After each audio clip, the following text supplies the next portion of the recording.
Welcome, Fedi Friends. It's episode 16 of Fireside Fedi. I'm your host, Ozoned.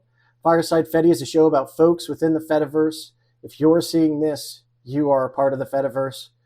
With me today is Cory Doctorow. You might know Cory from such classics as the term "enshittification" that he coined during one of his many presentations. But besides having catch terms that even your grandparents can agree with about today's big tech platforms, Cory is also a science fiction author, activist, and journalist. He's had a few books that us on the open social web might enjoy, such as How to Destroy Surveillance Capitalism, and the Internet Con, How to Seize the Means of Production. Computation, thank you. Cory works for the Electronic Frontier Foundation, is an MIT Media Lab research affiliate, a visiting professor for numerous college. He holds multiple honorary doctorates, and might I add, I consider Cory to be one of the most charismatic and vocal advocates for digital privacy rights, and I am claiming now he is king of the nerds.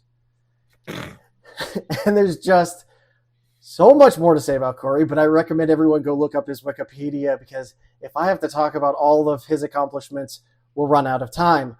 Cory Doctorow, thank you so much for joining me. I'm obviously blown away and honored to be able to speak with you. And before we talk about anything, how do you like to be addressed? Cory is fine. Cory, okay. We were talking earlier, and I thought it was doctor. No, professor, Doctorow. Yes. But only in Germany, and only because it makes me laugh to hear Germans say it. And because particularly Austrians believe very strongly that if you have any kind of degree, it should be your mode of address. Like if you have a master's degree, they'll literally call you like magister whatever. Oh, wow. Magistra. Yeah, it's very weird. It's a very credential obsessed country. And so I'm like, if you, as they say in the woodwind section, if you got it, flout it. I've told, similar to my wife, she's training to be a doctor of nurse practitioner. Doctor nurse. I have a friend who's a doctor nurse. And she's like, when we're out and about, I'm not going to make anyone call me. I was like, I will make them call you doctor. Like, I use it for like booking plane tickets and restaurant reservations and writing snippy letters to my kids' school on the grounds that maybe someone will treat me nice. Yeah. I'll have to remember that. Hey, the bank, we don't like this, signed doctor. Exactly. Right? No, it's letters of complaint, letters of whatever, like asking for a refund. I do that, HOA. HOA, a good one, a very good one. Yeah. We're definitely using that. All right. Mr. Cory, how did you get to where you are today? Did you grow up just like, I'm just going to stand up and be loud and vocal about all of this shit that is awful, and no one's going to tell me to sit down and shut up? Is that like a common thing? Kind of. I mean, look, I grew up in a very political household. My parents are leftist organizers. My mom was very critical to the fight to legalize abortion in Canada. My dad was, when I was young, he called himself a professional revolutionary. Before he was a computer scientist, he wrote and helped sell on the street a Marxist newspaper and worked in a Marxist bookstore. And then he went back to school and became a computer scientist and a computer science teacher. But I grew up very political milieu. I was active in abortion rights, anti-nuclear proliferation, and anti-war. I dropped out of school for a year in high school to fight the first Gulf War, or fight to end the first Gulf War, not fight in the first Gulf War. Okay. Yeah. So I was always very political, and I was always very involved in computers. So when I was 7 in 1977, my dad brought home our first computer. It was actually, it was our second computer. I'll tell you about the first computer in a second. But we had a teletype terminal and an acoustic coupler. And it was, we could dial up to the University of Toronto to a VAX system there, PDP. And we didn't have a screen because that was expensive, but we had paper. My mom was teaching kindergarten at this point, so she would bring home rolls of paper from the bathroom, and you'd get like paper towel, and you get 1,000 feet of computing up one side, and then you turn it over and you get 1,000 feet of computing down the other side, and you roll it back up and it would go back into the bathroom. The kids would dry their hands on it. And so I started computing. That's really my first computing experience, except for the other computer I had, which I was very amused to see hit the front page of Hacker News today. Someone else posted it, which was a thing called the Cardiac, which Bell Labs released as a way to teach people about computing fundamentals. And it was a cardboard papercraft computer, like Turing complete computer, with a set that you pieced together, and then you had a set of pointers and registers and a set of instructions, and you would write a program like add 1 and 1, and you would like move pointers around in the adder, and then that would trigger other instructions that you would then move pointers around over here, and then eventually it would output a binary number that was 2. It was very slow. It would take all day to do that, but when I was about 6, I was endlessly fascinated with my Cardiac, and so I was very technical. I was lucky that we got an Apple II Plus in 79. By that time, my dad was head of computer science at a big high school in Toronto. And Apple had this very canny marketing scheme where in the summer of 79, they gave every head of computer science, I think in North America, an Apple II Plus to take home for the summer.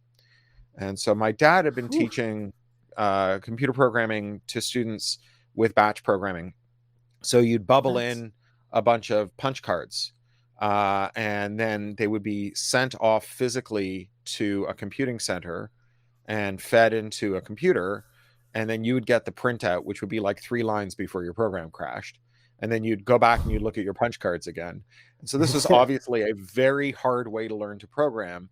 And as soon as my dad saw interactive programming at a price point that was 3 figures or 4 figures instead of 5 or 6, he realized that even if all of 25 students were sharing this one Apple II Plus, that they would have more computing practice, and they would be better programmers. They would learn more about computer science than they would by doing this ridiculous thing where they were bubbling in punch cards. And so I spent that summer and then the rest of my life with computers. And we got somewhere that summer, we got a Hayes modem card, 150 baud modem card, and we didn't have any free slots in the Apple II Plus, but what we did have was an 80 column card that allowed us to have 80 columns of text on the screen, and that also did lowercase. And this to me seemed completely frivolous. I didn't understand why I want either of those things when I could have a modem. And so I don't think I saw a lowercase letter on a screen for like the next 5 years, because the modem never left the computer. And I got very into the local BBS scene. And talking other people's addicting. Yeah. And so I'm doing this politics stuff. I'm doing computer stuff, doing all the other normal things. Well, and the thing that I kind of took away with it is like you were kind of on the front end of folks kind of our age, mid to late 40s. Like you were kind of, at least for me, I didn't get one until I was like 5 or 6, and that was 1986, right? But right. So I was slow to pick up the computers, but it kind of seems like you've been with it on that whole ride for your life. So you've seen so much more because technology goes so much faster. Yeah, so I got involved with computers when they were quite legible, right? Yeah. And also when, the major way that you got an Apple II Plus to do anything, especially before modems and before BBSs where you could download programs from, was you would buy a magazine that would have a listing of a basic program, and you would key that basic program into your computer. And the act of keying in the program made you understand the logic, and the inevitable typos that you'd make would create debugging challenges that you'd have to figure out. Yeah. And so there was a lot of that just kind of came for free because of the primitiveness. So all of this stuff is going on, and I also went to a very groovy alternative high school, as you may have guessed from the fact that I was able to take a year off to fight against the Gulf War and was still able to graduate eventually. And it was a extremely unstructured, self-directed program in Toronto, part of the public school system. And I ended up spending 7 years graduating from a 4-year diploma. In addition to taking the year off to fight against the Gulf War, I took a year off and lived in Mexico and wrote stories. So Because I you're had a so you're like extreme liberal because you're very smart, is what you're saying. I don't know about that. I wouldn't call myself a liberal either. I'd call myself a leftist. I think there's an important distinction there. Is that how a lot of some of the internet sees you though? Like, do you get a lot of hate because of that? No. So I was sort of just Okay. getting to that. So, I went Sorry. through this alternative school. No, it's okay. I went through this alternative school, graduated in my early 20s from high school, and then in quick succession dropped out of 4 undergraduate programs without getting a degree. University of Toronto, York, Waterloo, and Michigan State. And I, it was a combination of a lot of things. But the final dropout that I had out of Waterloo, I was in an interdisciplinary program, and I was writing software there. And I spent my first couple of years, my first year there, doing cellular automata simulations, so sort of primitive machine learning. And then I decided I wanted to do my thesis project, because it was a program with a thesis year on deviant sociology in the internet. And particularly just like weird shit that people do online, which I think is a huge motif now, and about how the internet was going to make us weirder. At the time there were these ads for AT&T ISDN, will ads that were all about how the internet would make life more normal. So it was like, have you ever tucked your child in from 3,000 miles away? You will. Have you ever, and it's true, I have done that, right? Prophetic. But they didn't have like, will you, have you ever hounded a member of a gender minority to suicide from the other side of the planet anonymously? You might not, but someone is sure as shit gonna, right?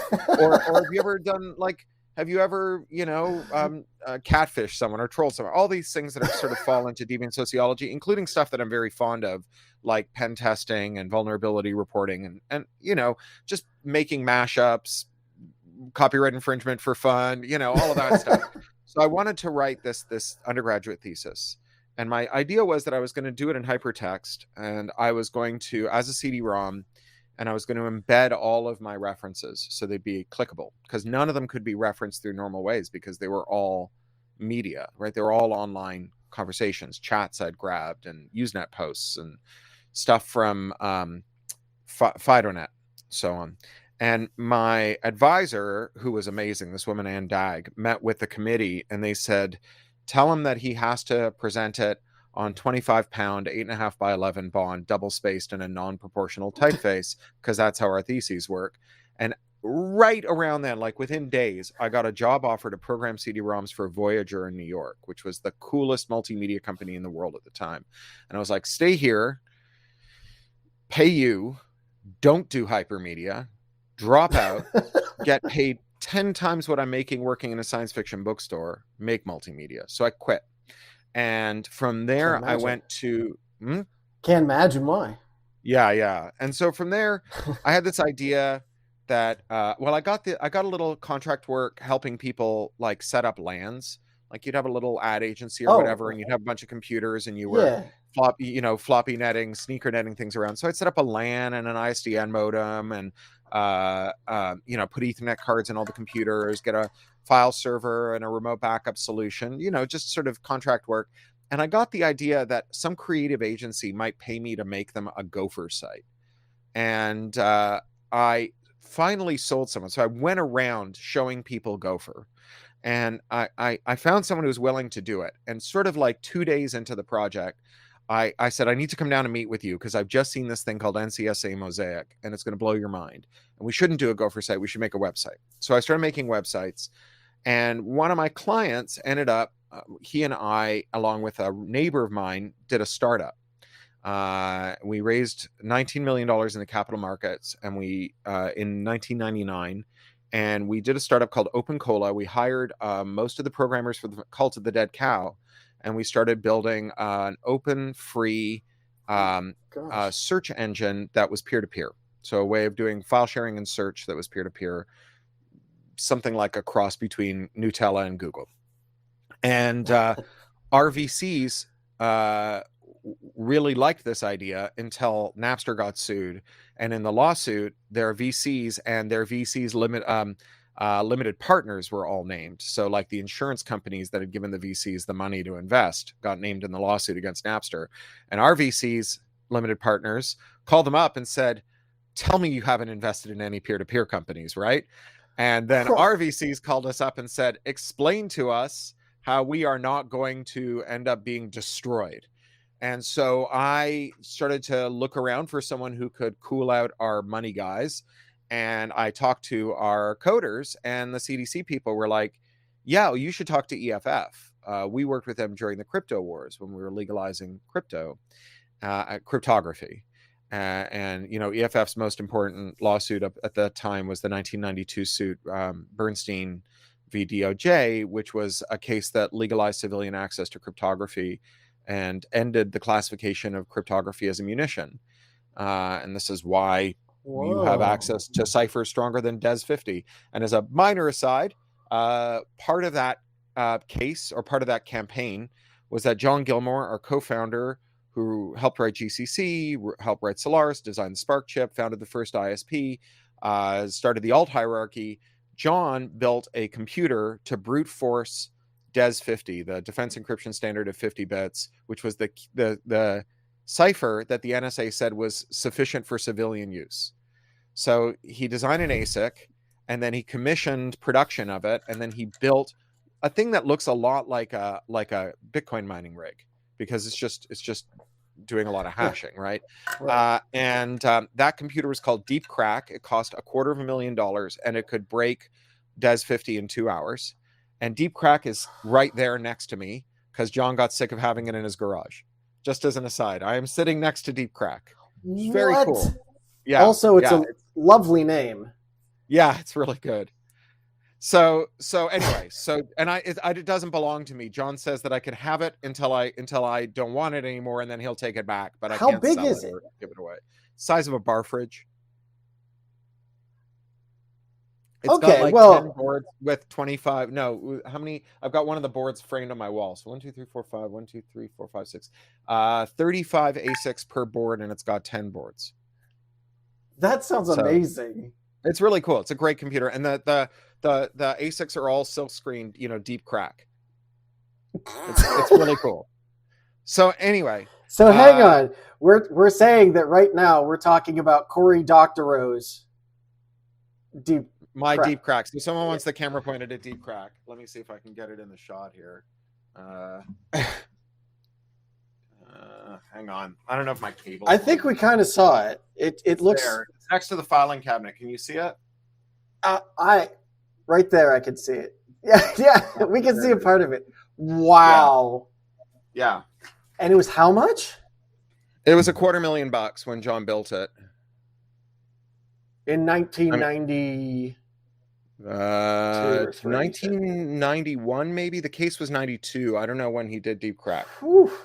That's incredible. Hang on, my stupid autofocusing camera. There we go. It doesn't want to focus on me. So far, I heard you haven't done much in the computer space. You're kind of new to this computer thing. Right? Yeah. So anyway, I start talking to EFF about this stuff, and we really got on well. And I went out to San Francisco to open Cola's San Francisco office. And EFF had just been evicted from its office because this was the dot-com bubble, and assholes like me kept moving to San Francisco and bidding up the rents. And so their landlords kicked them out so they could rent to a dot-com like us. So we had an office. It had an extra room. We gave it to them because there were only 6 people at EFF at the time. So they were my roommates. No kidding. And we were pals. Office roommates, and so we were pals and we got on really well.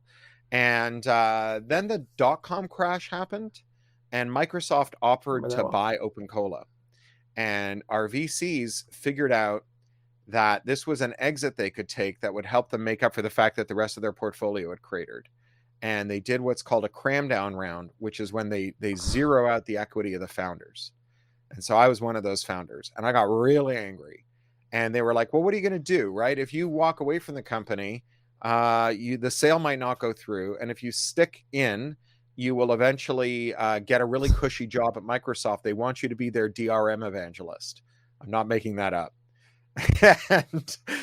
and so wow, they missed the mark a little bit there. yeah. So I was having this debate with them, and as a long shot, I went to EFF and I was like, you don't want another employee, do you? I mean, it would be increasing your staff by 1/6, you 6-person organization. And they said, oh, we don't know if we can afford it. We're not really sure what you do. I mean, obviously it sounds great, but I don't think so. Let us think about it. And so I hired a moving van. It was driving from Toronto, packed up my stuff. My relationship in Toronto had broken up, and I'd started dating a woman in San Francisco. I broke up with her, and I found a room that I could rent in Toronto from one of my programmers, one of OpenCola's programmers, who had an extra room. And so I booked a plane ticket, and I was flying back to look at the room, figure out what I was going to do with the place that my ex and I had shared, see my parents. And it was a Friday afternoon, and my phone rang, my giant flip phone. And Sherry Steele, who was the executive director of EFF, said, we found some money and we want to hire you. You're going to be our liaison to the startups, and you're going to help startups figure out how to be involved with EFF. We'll call you our outreach director. And I'm like, I'm not sure I can do that job. Let me think about it over the weekend. And I went back and I kind of did all the things that you do over the course of a weekend to think about what you do if you were going to move back home. And then I flew back on Monday and took the job. And Sherry said, I was sure you weren't going to take the job. I was convinced you weren't going to take the job. And so that was 23 and a half years ago. And I've been with EFF ever since.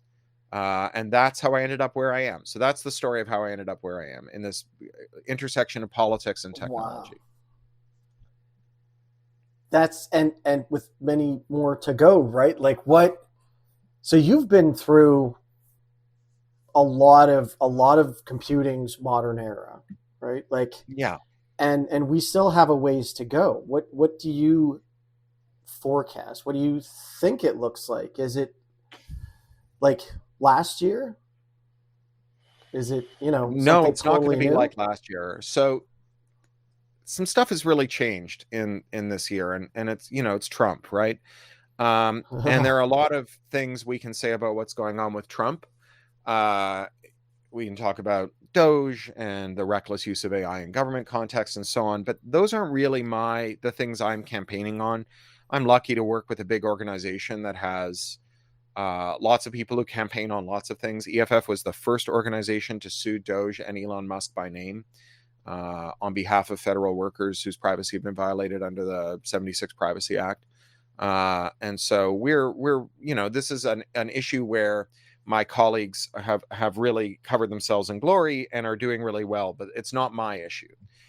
My issue, the thing I've worked on since my first day at EFF, which was a week before I formally started, because there was a secret meeting we'd found out about. My boss asked if I could go to it, where they were talking about making it mandatory to have DRM in all computers, to make all free software illegal, and to have every new computer approved by the FCC. It was a thing called the broadcast flag. And I went to the first meeting of the broadcast flag in a hotel in Los Angeles. And it was really one of those things where it was like in a third locked sub basement where the lights had gone out, behind a sign that said, beware the leopard. And we'd had a supporter who'd been coming home drunk from a bar at the National Association of Broadcasters conference in Las Vegas the week before. And he'd stumbled on the planning meeting for this and told us about it. And that's how we found out about it. So my first day at EFF, which was a week before I went on the payroll, I started working on this stuff. And it's all I've worked on ever since. And one of the great barriers that I've come up against whenever I've gone around and talked to people about this, because I was for many years EFF's only international employee. I was their European director, but I worked on everything, everywhere in the world, 33 countries. And the thing that every country that I went to, when I said, you should not make it illegal to break DRM, because that is going to mean that whatever America does to restrict its technology, you will not be able to undo. Your domestic technology sector will wither, and you will not be able to make complementary goods and services like third-party printer ink or whatever. And they all said, that sounds very good to us, except the US government has made it very clear that if we don't have a law that bans breaking DRM, we can't have free trade with America, and they will put tariffs on our goods. So this thing just happened, right? What was it? Liberation Day? And now the threat that Donald Trump is going to put tariffs on people's countries if they don't toe the line on tech policy, it's over, right? That's not a threat anymore.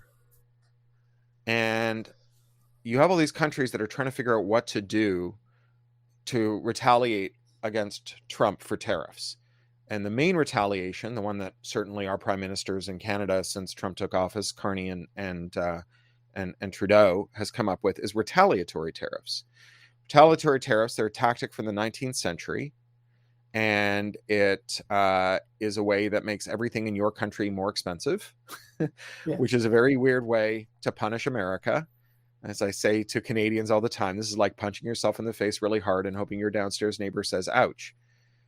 And if there's one thing the elections of the last 2 months, 2 years have taught us, it's that any politician who makes things more expensive won't have a job.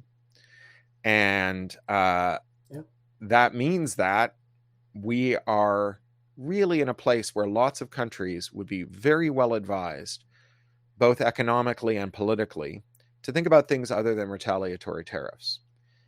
The most profitable lines of business of the most profitable corporations in America, the corporations whose CEOs sat behind Trump on the dais at the election, are all grounded in DRM, right? The $100 billion Apple takes out of the world's economy with App Store fees. The $100 billion Google takes out of the world's economy that way. The fact that printer ink is $10,000 a gallon, the most expensive fluid you can buy as a civilian, right? You print your kids' homework with colored water that costs more than the semen of a Kentucky Derby winning stallion, right? All of those lines of business, the fact that you cannot fix a car or a ventilator or a tractor without manufacturer's tooling, manufacturer's permission, and fees to the manufacturer, all of that is grounded in the fact that you can't break DRM. And if countries were to consider legalizing breaking DRM, they would, at the instant, make everything cheaper for people in their country, but also the country that gets there first, right? Not the country that makes it legal for the guy at the back of the dry cleaner with a folding table to jailbreak your iPhone and install a third-party app store, but the country that makes the tooling to jailbreak your iPhone and to create a third-party app store. That country then gets the relationship to third-party app stores that Finland had to mobile phones for 15 years when Nokia was king. You incubate and nurture a domestic tech sector that is an enormous source of economic value, especially if your country is Nigeria or Ghana or even Spain. So there is this massive opportunity right now, a once-in-a-lifetime opportunity. I've been thinking a lot lately about the guano wars. So when America was getting off the starting blocks, it needed a lot of fertilizer. Because once, they chopped down the trees, they planted a couple of crops, they used up all the soil nutrients, and then they needed fertilizer. And there are these islands, little abandoned pieces of rock that are only used by birds and only to shit on. And they're all around the sea and all around the coasts of America. And they had centuries of guano. And guano is an incredible fertilizer. And the U.S. government passed a law that said that they would defend with the U.S. Navy the claims of any U.S. citizen to a guano island. Now, the reason the guano wars stopped, the reason the guano wars don't exist anymore, is because we've used up all the guano. But there was a once in history opportunity for one country to launch itself into a stable orbit using the accumulated wealth that had piled up over centuries. And right now, American tech companies have extracted trillions of dollars from the world's economy. They've piled up guano to the sky, right? And this is a once in a lifetime opportunity to convert hundreds of billions of dollars in extracted rent from American tech companies into tens or hundreds of millions of dollars for tech companies around the world, small and medium-sized ones, with the remaining hundreds of billions being turned into a consumer surplus for all of us, everyone. Because, of course, there's no way to stop Americans from importing software-based tools, right? If we have an internet connection and a way to pay for it, we can buy those tools from Nigeria or Canada or Ghana or Spain, right? So, we were the first victims of this DRM regime, right? And everyone else got it after.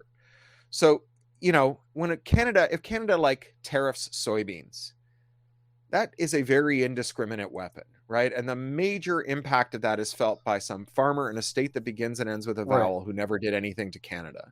Yes. Right? If Canada fucks up iPhone $100 billion annual grift, they're just kicking Tim Apple, right? They're just going after the people who fund Trump and who enable Trump. And they're helping that farmer because he's going to be able to jailbreak his tractor and do service without paying John Deere. And so this is just like a good tactic all the way around. And my favorite thing about this is the one company that benefits the most from DRM, in my view, is Tesla. Because Tesla trades at a more than 400 to 1 price to earnings ratio.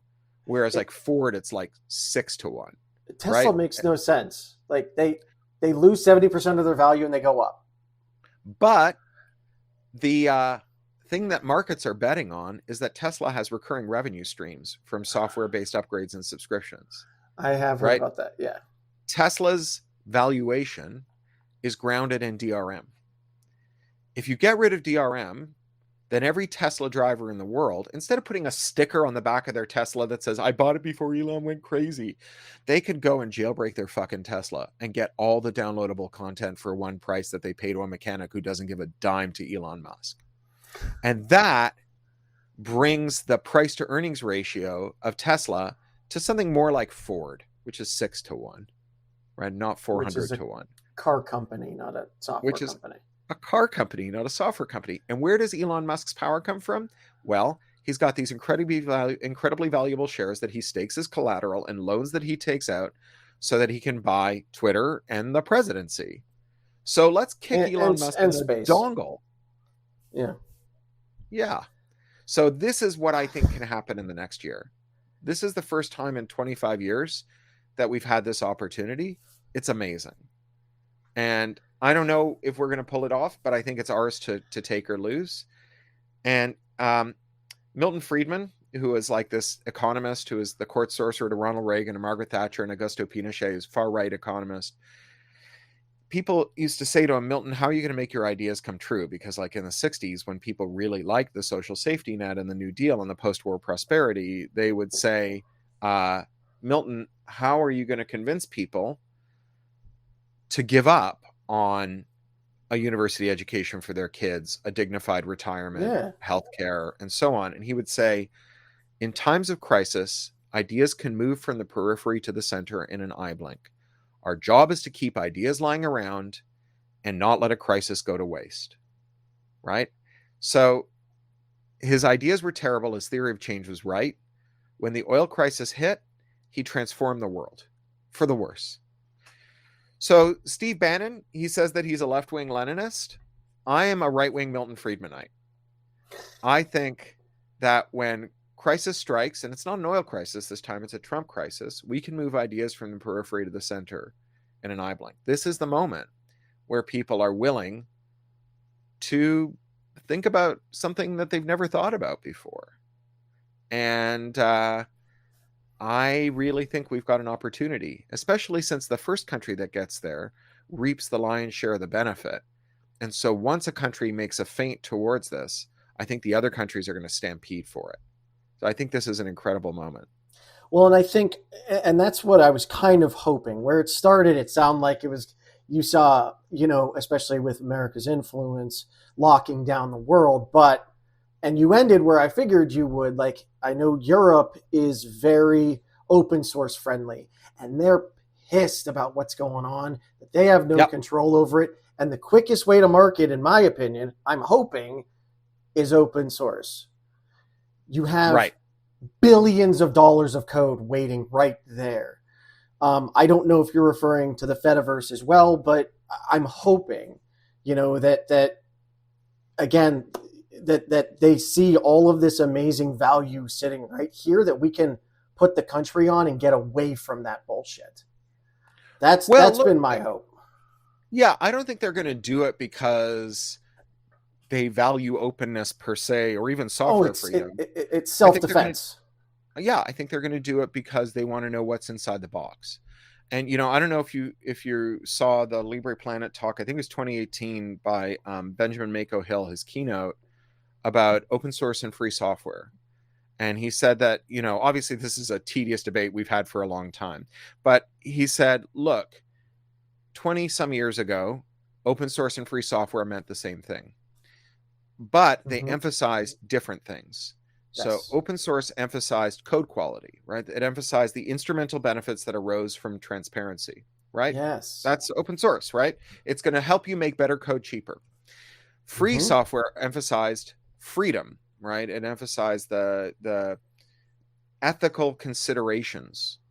So free software, and I heard Stallman say this more than once, that like he would rather use a subpar tool that was free than an excellent tool that was proprietary, not because he was an ideologue, but because he worried more about how things failed than how they worked, right? If sure, it might have more features, right? But if it doesn't, if like the people who make it can shitify it, right? If the people who make it can confiscate features or do other bad things to you, spy on you, then how it works is less important than how it fails. This is like the argument for worrying more about the brake in your car than the accelerator, right? It sucks if your car can't go very fast, but it sucks even more if it goes very fast but can't stop. That's what I always tell people. The brakes are the most important part. No one ever listens to me. Yeah. So this is the thing that happened 20 years ago, and then we had a series of junctures where we had to decide whether some practice, some license, some activity, or some tool qualified as open. And if all we asked was, does this improve software quality? There were a lot of things that fell into the open bucket that wouldn't have fallen into the free bucket. So TiVoization, cloud computing, and so on. Those are the big ones. And now here we are 25 years later, and we live in a world in which software freedom for individuals is almost non-existent rather. We have all the open source we can want, right? If you want to know what software Google is running on, it's on GitHub. You can look at it. You can run it yourself. You can check commits into it. Maybe Google will run your commits, right? Maybe Google will run your patch, right? But only Google has software freedom because all of our apps loop through their cloud and we don't get to configure their cloud. Right. And so, I think that this was a really important, this was a really important insight and a really important contribution to this debate about freedom and openness. I think Richard made a mistake with calling it free software. I think Richard has some ideas about language that don't work out the way that he thinks they will. Yes. And in this case, I think he thought that calling it free software, because there was this ambiguity as between free as in speech and free as in beer, was that it would make people ask questions, right? They would say, oh, I don't get what that means. Explain it to me. And what would happen instead was people go, oh, I can't make any money from that. I'm not interested, right? And so the conversations he was hoping to have just never happened. He was right when he said that calling it open was going to strip away the ethical proposition at the core of the free software movement. But, frankly, that was an unforced error on his part. Yeah, it used to be that folks like us were extremists, right? Like this doesn't happen. And as it's been kind of prophetic that we all see that these kinds of lockdowns happen. He is our, spokesperson that a lot of people look at and it's like, well, that doesn't make sense. And his message is not his what he's saying is right. We all know it's right and it's all come to pass, but the way he's saying it is hard to interpret, as you said. Yeah. And look, reasonable people don't walk into the lab, find a locked drawer and say, oh, fuck it, I'm making Unix. Right?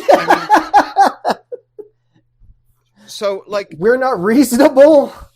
Yeah. So, that's like, so to a certain extent, unreasonableness is a feature and not a bug when we talk about people who want to do something big and ambitious.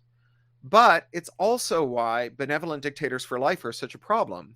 Yes. Because the skill set, the unreasonable skill set that comes to bear when you start a project is not good for sustaining it. And there is a very interesting contradiction in the world of sort of public benefit software, or I forget what we call it at EFF, public interest internet projects, like Wikipedia, the Internet Archive, sure, WordPress, Free Software Foundation, and so on, is that a lot of these projects were founded by benevolent dictators.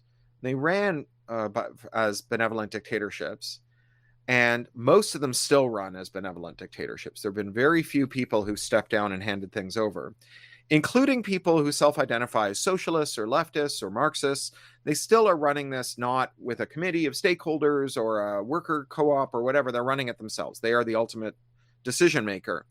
The one major exception is Wikipedia. And weirdly, Wikipedia is the only one founded by a libertarian. Right? Jimmy Wales. Jimmy Wales is like a hardcore Ayn Rand reading libertarian. He calls himself an objectivist. And uniquely among all of these people, he's the one who's like, oh no, Wikipedia is too important to be run by just one guy who's like a unitary genius. We need a committee to run this thing. It's very weird. This is Donald Trump asking for help. It's very weird. Look, and I know most of these people, and I love them all. They're great, and I thank them for the service they did. I just think it's very weird that, card-carrying members of the Democratic Socialists of America are like, I can run this organization, and the guy whose copy of Atlas Shrugged can no longer be opened because the pages are all stuck together, is like, no. This needs to be a Soviet Socialist Workers Collective. It's weird. Business is not reality. I don't know. I mean, good on Jimmy, right? Good on Jimmy. No, and that's smart. But seeing that's where I have issues, because like whenever I try to talk to the one side about that, like, I don't think you should have this power. And like, oh, you just want it for the other side. No, I don't think anyone should have this power. Yeah. Well, getting back to, jailbreaking and so on. The main thrust of our tech regulation for 20 years has been to make platforms exercise their power more wisely. And we've seen how that's worked out, right? You asked like Facebook to do something about hate speech, right? People got really pissed off when they got rid of the fact checkers and when they fired a bunch of content moderators and so on. But, the reality is, if you ask Facebook to get rid of hate speech, this is a very hard to administer policy. You have to decide what counts as hate speech. You have to define it. Then you have to take a specific act and determine whether it meets the definition. You're never gonna do it right. Well, and then you have to figure out whether or not Facebook, so say you decide that it was hate speech and Facebook let it happen, then you have to decide whether they took reasonable technical steps to prevent it. Right. Which means that you have to understand their infra. And to a first approximation, everyone who understands Facebook infra is a Facebook employee. So now you have to go and depose Facebook employees, right? So 7 years later, you have resolved one question, and it's a question that arises 100 times a minute on Facebook.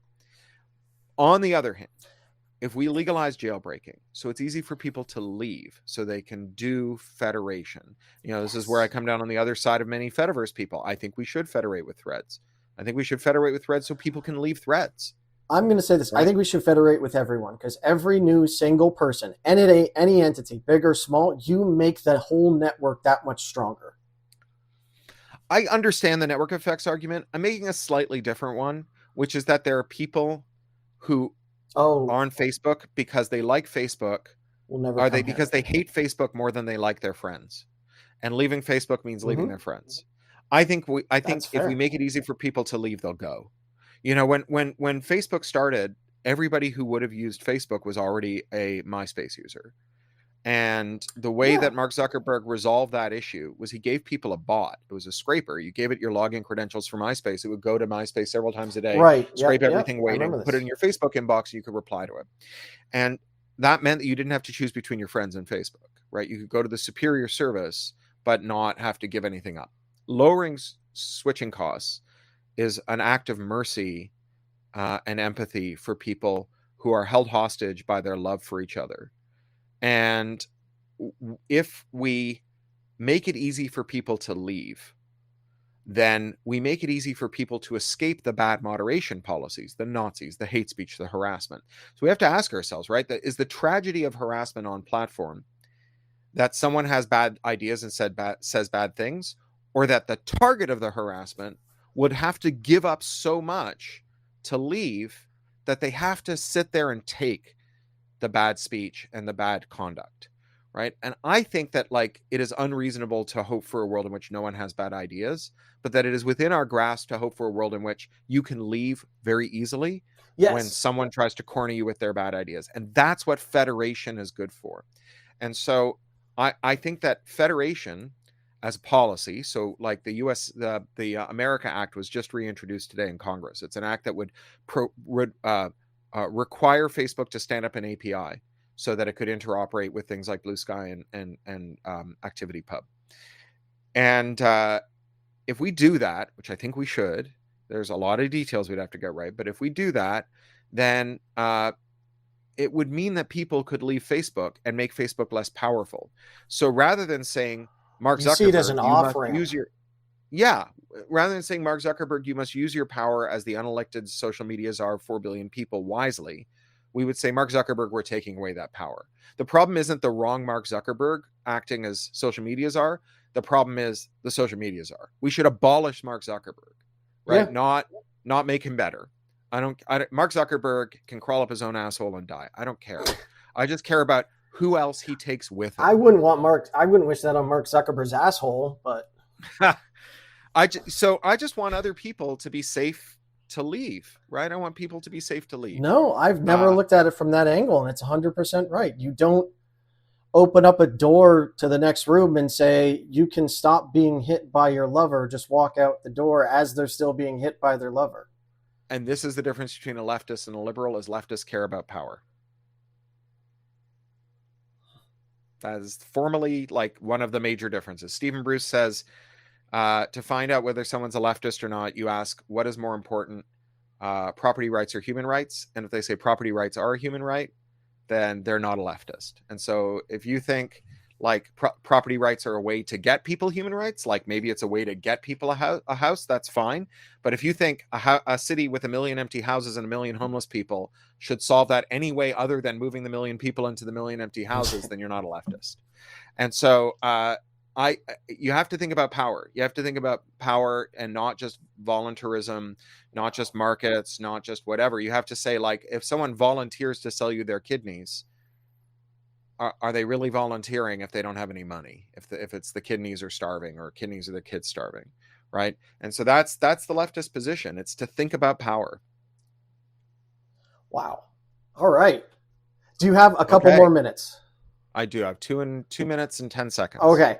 So for the real reason I asked Cory here is to give him a opportunity to win a prize of a lifetime. Our prize today is all of the intellectual property in the world. Thought about making you the overlord of all digital data, but I think you agree no one should have that kind of control, right? Are you ready for the quiz? Yes. Favorite movie and why is it Spaceballs? It's not. It's oh God, I just blanked. I'm so tired. It's God, what is my favorite movie called? It's by Terry Gilliam. It's a riff on 1984. There's a woman with an ornithopter. Oh, I know that one. Bottle. Yeah, Brazil. Yeah. Of course, Brazil. Yes. I think I'm getting Alzheimer's. Baron Munchausen is great. Brazil is my favorite movie. Okay. Coffee, black or cream and sugar? No, black, and I make it with Ethiopian Yirgacheffe beans in an AeroPress, and it's so delicious. Sci-fi, fantasy, or mystery? I'm writing science fiction thrillers these days, so how about science fiction thrillers, which is a mystery? Okay. What does an alternative university Cory do? Alternative universe or university? Alternative universe Cory. Alternate universe. Well, I'd be the DRM evangelist for Microsoft, clearly. Oh, okay. Well, I called up another universe, and he owns a digital store. He isn't technical, though, so he got a punch card hole puncher, and he thinks that people want the chads that are created. He hasn't sold any yet, but if you want the bits, he has buckets. Selling bits. Yeah. Right. My mom put herself through university as a key punch operator, so that is, in fact, a job you can have. Yeah. Superheroes, capes or no capes? Either way, but wear trunks, not Speedos. I'll skip the last question. Congratulations, Cory. You got every answer either correct or incorrect. Good job. Our community member, logo developer, was tasked with delivering your prize, but when I said the prize was IP, he misunderstood. He brought over a collection tube for me to fill, and no, we're not going there. So I'll make sure to punish Logo appropriately. You're in luck. Yeah? You're in luck. You're definitely a dad, and I love that, and I appreciate that. But sadly, that's the end of the show today. Thank you so much, Cory Doctorow, for talking to me, and thank you so much for all the freedom work you do. Please keep doing what you're doing and know that we're all behind you doing it. Thank you all. Thank you to all of my Fedi friends that join me live and afterwards. And remember, you are perfectly you. Have a great day. Bye. See ya.